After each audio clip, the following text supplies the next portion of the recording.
Hey everybody, I'm Justin with AmericanMuscle.com, and this is my detailed overview of the SR Performance Adjustable Front Sway Bar available for your 2015 and newer Mustang.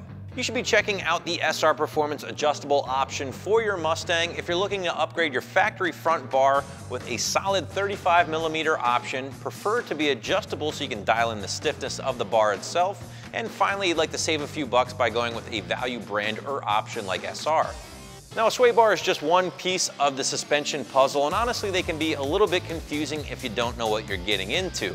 Now, in a nutshell, guys, a sway bar is essentially a spring, and it's going to control the side-to-side or lateral movement of your Mustang, becoming very important in your car's cornering capabilities. This means it's going to help reduce body roll and actually help the car rotate through the turn. Now, the school of thought with these newer Mustangs is that they tend to be a little underbarred from the factory just to maintain more of a neutral feel without a ton of oversteer in factory form.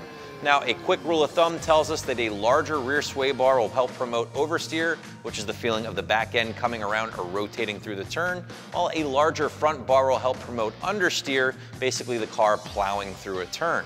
The challenge is finding a good balance between the front and rear sway bar and using the adjustment to really fine-tune the understeer or oversteering characteristics, or to help achieve a neutral balance overall. So what can you expect when installing the SR Performance front sway bar? Well, for starters, it's going to reduce a ton of body roll with your Mustang, and that's why you often hear sway bars referred to as anti-roll bars. In addition to that, by adding a bar this large compared to your factory bar, you can expect things to really stiffen up while cornering with your ride. Adding a bar this big can really help you in initial turn-in during quick steering situations, such as slalom-style courses or even a quick lane change. However, by overbarring the front here, you do run the risk of understeering mid-corner and even corner exit, like I talked about a little earlier. That's why I really suggest when doing a bar like this for the front, you match it with an aftermarket rear bar of your choice, because installing this thing with the stock rear sway bar might result in some understeering characteristics. With that said, you do have some adjustability here with the SR Performance option, so you can soften or stiffen the bar depending on your driving style. Now, this is definitely something to keep in mind here, guys. Everybody has their own personal preference when it comes to their driving style. Everybody prefers a car to feel a little differently. So this is one of those things you're just gonna have to experiment with before landing on your ideal settings. Personally, I would start with your end link in the middle hole and just start experimenting from there. If you wanted to soften the spring rate of the bar, simply move it one notch closest to the rear of the car. But if you wanted to stiffen the rate of the bar, simply move it one notch closer to the front of the car. The SR Performance front sway bar is going to offer a pretty sizable upgrade in overall diameter, coming in at 35mm, and this seems to be the most popular size for the aftermarket front sway bar options, at least here on the site. BMR, Steeda, Eibach, they all seem to share the same 35mm diameter. The SR Performance front sway bar is made in the USA from solid, cold-formed, high-strength aircraft-grade steel, is finished off in a black powder coat just to help reduce any corrosion. They do throw in brand new bushings and brackets. Those bushings are greaseable, by the way.